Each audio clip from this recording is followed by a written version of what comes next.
Hi everyone, welcome back to Mano Teachers channel. So ఇవాల్టి class లో contemporary education in India అనే subject లో BEd వాళ్ళకి సంబంధించిన సబ్జెక్ట్ ఇది. ఫస్ట్ యూనిట్ అనేది కంటిన్యూ చేస్తున్నాము. సో దీనికి సంబంధించిన క్లాసెస్ అనేటివి ప్లేలిస్ట్ రూపంలో ఉంటాయి. ఫస్ట్ యూనిట్ లో ఇప్పటిదాకా జరిగిన క్లాసెస్ అవి ఈ వీడియో ఎండింగ్ లో మీకు స్క్రీన్ మీద కనిపిస్తాయి, అక్కడ నుంచి చూసేయచ్చు.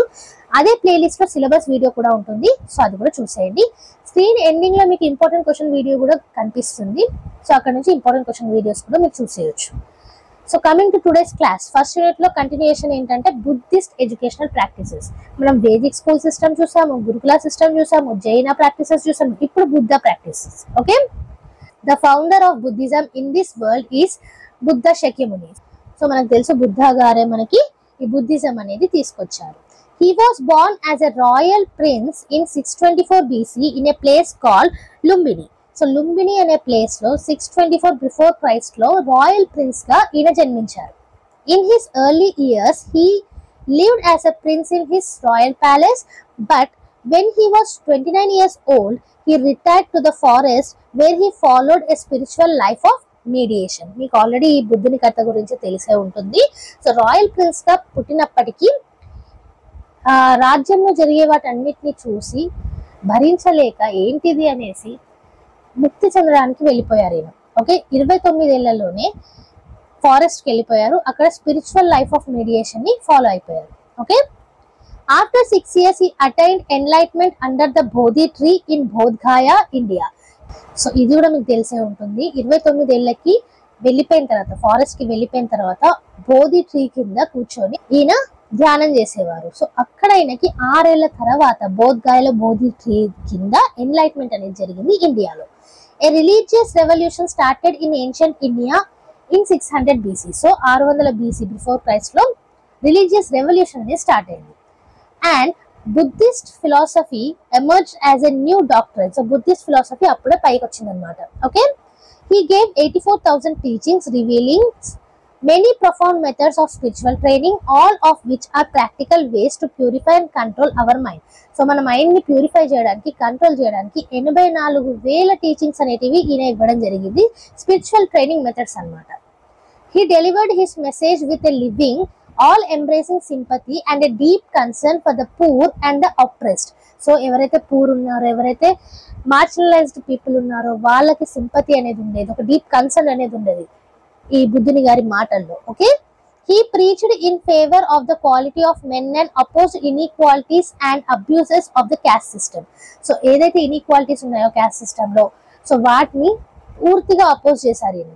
Okay, Buddhism made tremendous strides in quick time. So Buddhism చాలా వరకు పెరిగిపోయింది మనకి ఇండియాలో. మీరు చూసుకున్నట్టయితే it embraced simple core concepts like knowledge, wisdom, renunciation, salvation etcetera. So ఈ బుద్ధుడు గారు మనకి ఏమేమి ఇచ్చారు? నాలెడ్జ్ కాన్సెప్ట్ ఇచ్చారు, విజ్డమ్, అలాగే సో ఎప్పటి నుంచో ఉన్న మూఢనమ్మకాలని వీటన్నిటిని వద్దనుకోవడము, అలాగే ముక్తి కోసం చూడడము, ఇవన్నీ కూడా మెయిన్ గా ఉండేటివి అనమాట ఈ బుద్ధిస్ట్ ఎడ్యుకేషనల్ ప్రాక్టీసెస్ లో. ఓకే, సో ఇక్కడ మీరు 624 BC లో ఈయన రాయల్ ప్రిన్స్ గా పుట్టిన తర్వాత 600 BC లో రిలీజియస్ రెవల్యూషన్ వచ్చింది. మీకు ఆల్రెడీ తెలుసు బిఫోర్ క్రైస్ట్ లో మనకి ఇయర్స్ అనేటివి వెనక నుంచి లెక్క పెట్టబడతాయి. Okay,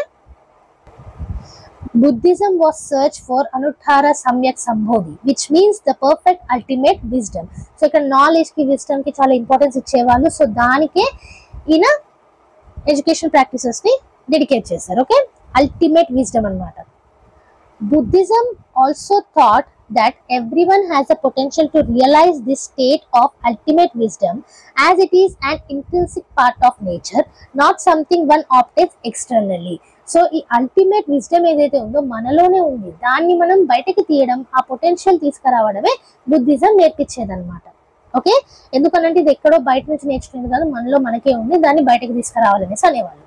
Thus, its uncluttered philosophy and great emphasis on knowledge shaped its educational system accordingly. So, ఈ ఫిలాసఫీ మనలో ఉన్నది మనం బయటకు తీయాలన్న ఫిలాసఫీ అండ్ అలాగే నాలెడ్జ్ మీద ఉన్న ఈ గ్రేట్ ఇంపార్టెన్స్ బుద్ధిజం యొక్క ఎడ్యుకేషనల్ సిస్టమ్ ని బిల్డ్ చేసింది. Buddha set in motion the wheel of the law. So Buddha గారు వీల్ ఆఫ్ లా ని తీసుకొచ్చేది కూడా మనకు తెలిసిందే. The Buddha explain the middle way between asceticism and a life of luxury, the four noble truths. suffering, its origin, how to end it, and the eightfold path or the path leading to the extinction of the suffering. So asceticism అంటే ఏంటి అని అంటే self discipline గా ఉండడం అన్నమాట. Okay, ఇతర ఈ కామ క్రోధాలు వీటన్నిటి నుంచి దూరంగా సెల్ఫ్ డిసిప్లిన్ గా, సో రిలీజియస్ రీజన్స్ తోటి. ఓకే, సో దీని నుంచి అలాగే ఒక లగ్జరీ లైఫ్ మధ్యలో ఉండే ఈ వే ఏదైతే ఉందో అది ఒక 4 నోబెల్ ట్రూత్స్ తోటి ఉంటుంది. అవి ఏంటి అంటే ఎక్కడ సఫర్ అవుతుందో దాని యొక్క ఒరిజిన్ ఏంటి, దాన్ని ఎలా ఎండ్ చేయాలి, ఆ ఎండ్ చేసే పాత్ ఏంటి.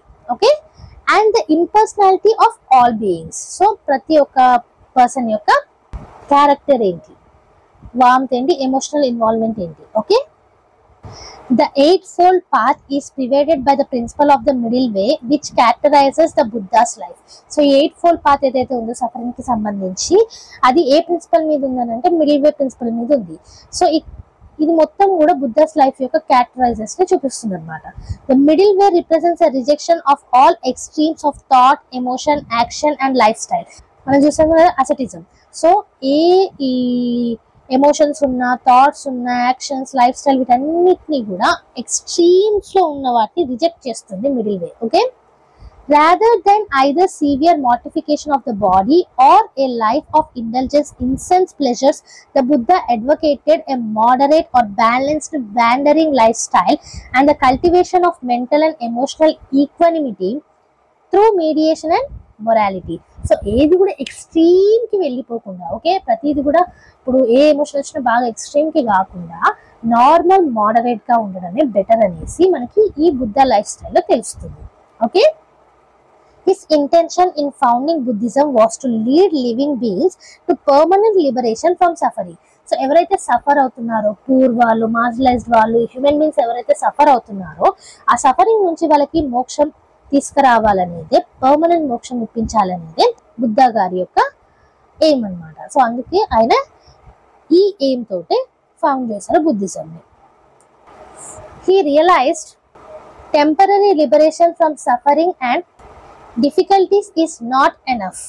సో అప్పటి మందం లిబరేషన్ కానివ్వండి సఫరింగ్ నుంచి అండ్ డిఫికల్టీస్ నుంచి, అది అంతవరకు సరిపోదు అనేసి ఈయన రియలైజ్ అయ్యారు. Motivated by love and compassion, his aim was to help living beings find lasting peace or nirvana. So నిర్వాణలో ఈయన బిలీవ్ చేసేవాళ్ళు, అంటే లాస్టింగ్ పీస్ అనమాట, ఎవర్ లాస్ట్ పీస్ అనమాట. సో దాన్ని అచీవ్ చేయడంలో హ్యూమన్ బీయింగ్స్ కి హెల్ప్ఫుల్ గా ఉండాలి అనేది ఈయన యొక్క ఉద్దేశం. Okay, so love and compassion తోటి ఈయన మూవ్ అయ్యేవారు. మీకు తెలిసే ఉంటుంది బుద్ధుడు గారు మనకి ఈ 29 years కి ఫారెస్ట్ కి వెళ్ళడానికి కారణం ఏంటి, పూర్ అండ్ మార్జినలైజ్ పీపుల్ యొక్క సఫరింగ్ చూడడం వల్ల. Okay, Buddhist education is one of the most remarkable developments in the Indian system of education. So ఈ బుద్ధిస్ట్ ఎడ్యుకేషన్ అనేది Indian system of education one of the remarkable developments కిందకి తీసుకుంటారు. Buddhism made a tremendous movement which played a valuable role in the development of education system in ancient India. So ancient ఇండియాలో Buddhism ఒక movement ని create చేసింది, religious movement ని. Okay, so ఒక valuable role అనేది play చేసింది education system యొక్క development లో. Education as a social institution got it's existence as a result of Buddhist system of education. So education social institution లో place అనేది ఎలా తీసుకొచ్చింది అని అంటే ఈ బుద్ధిస్ట్ సిస్టమ్ ఆఫ్ ఎడ్యుకేషన్ వల్లనే. ఓకే, క్యాస్ట్ సిస్టమ్ ని పూర్తిగా అవాయిడ్ చేశారు, రెస్ట్రిక్ట్ చేశారు. మీరు ఇప్పుడు చూసుకున్నట్టయితే మోడర్న్ ఎడ్యుకేషన్ సిస్టమ్ లో కూడా there is no caste in the school, అవునా, అందరూ ఈక్వల్. సో ఇవన్నీ కూడా తీసుకురావడం జరిగింది మనకి. సో ఇది ఇవాళ క్లాస్ లో బుద్ధిస్ట్ ఎడ్యుకేషనల్ ప్రాక్టీసెస్ ఇంట్రడక్షన్ అనేది చూసాము. సో మనకి బుద్ధ గారు ఈ బుద్ధిస్ట్ ఎడ్యుకేషన్ ప్రాక్టీసెస్ ని తీసుకురావడం జరిగింది. ఆయన ఎన్లైట్మెంట్ చెందిన తర్వాత బుద్ధిజం ని తీసుకొచ్చిన తర్వాత పీపుల్ కి హెల్ప్ చేస్తూ వాళ్ళ యొక్క సఫరింగ్ ని తక్కువ చేయడానికి ప్రయత్నిస్తూ ఉన్నారనమాట జీవితం అంతా. ఓకే, సో ఈ మొత్తం నోట్స్ కూడా మీకు కింద డిస్క్రిప్షన్ బాక్స్ లో PDF రూపంలో అవైలబుల్ ఉంటుంది. లింక్ అనేది ప్రొవైడ్ చేస్తాము, అక్కడ నుంచి ఫ్రీగా డౌన్లోడ్ చేసుకోవచ్చు. సో ఈ ఫ్రీ నోట్స్ మీకు హెల్ప్ఫుల్ అనిపించిన, వీడియో అర్థమైనట్టు అనిపించిన లైక్ చేయకుండా మాత్రం వెళ్ళకండి. చాలా మంది సబ్స్క్రైబ్ చేస్తున్నారు, చాలా థ్యాంక్స్, కానీ లైక్ చేయట్లేదండి. మీ లైక్స్ కూడా మాకు ఎంకరేజింగ్ గా ఉంటుంది కాబట్టి ప్లీజ్ ఒక సబ్స్క్రైబ్ చేసేసి లైక్ చేసేయండి.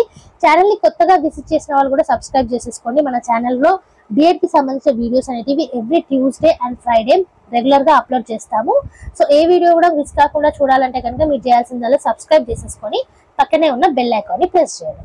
సో మంచి మంచి వీడియోస్ అనేవి తీసుకొస్తూనే ఉంటాము. మాకు ఎంకరేజింగ్ గా ఉంటుంది కాబట్టి like, share and subscribe. And next వీడియోతో మళ్ళీ కలుద్దాం. అంతవరకు eat, sleep, learn and repeat. And thank you for watching. Bye bye.